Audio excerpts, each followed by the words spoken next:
నల్గొండలో కాంగ్రెస్ పార్టీ గెలిచే అవకాశాలు ఉన్నాయి.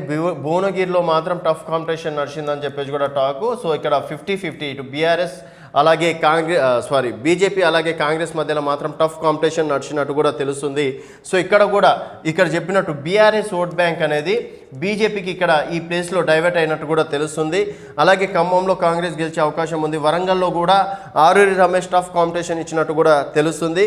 సో ఇక్కడ వరంగల్లో కూడా కాంగ్రెస్ వర్సెస్ బీజేపీ మధ్యలోనే టఫ్ ఉండే అవకాశాలు ఉంటాయని చెప్పేసి కూడా చెప్పుకోవచ్చు.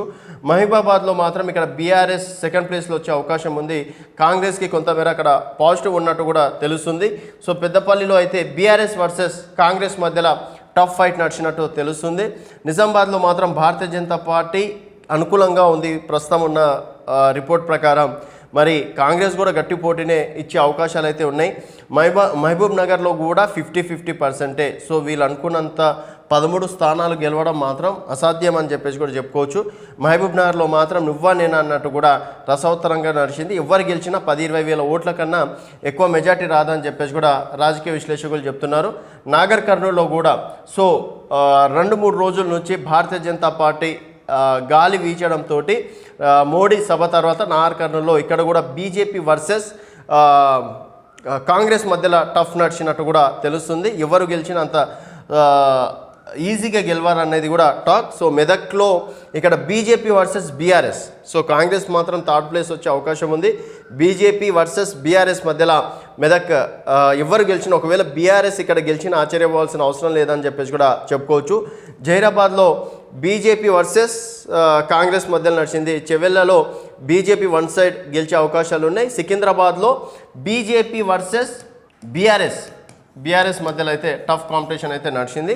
సో వీళ్ళు అనుకున్నంత ఈజీగా ఈ సెగ్మెంట్లలో కాంగ్రెస్ గెలిచే అవకాశాలు అయితే లేవు. చాలా చోట్ల వీళ్ళు చెప్తున్నట్టు బీఆర్ఎస్ ఓట్ బ్యాంక్ అనేది వన్ సైడ్గా కొంతమేరకు కొన్ని నియోజకవర్గాల్లో, కొన్ని మండలాలలో, కొన్ని పోలింగ్ బూత్లలో కూడా ఇటు బీఆర్ఎస్కి ఎట్లా గెలిచే అవకాశాలు లేవు. కాబట్టి భారతీయ జనతా పార్టీ కన్నా ఇద్దామని చెప్పేసి సొంత కార్యకర్తలే భారతీయ జనతా పార్టీకి వేసినట్టు కూడా సమాచారం.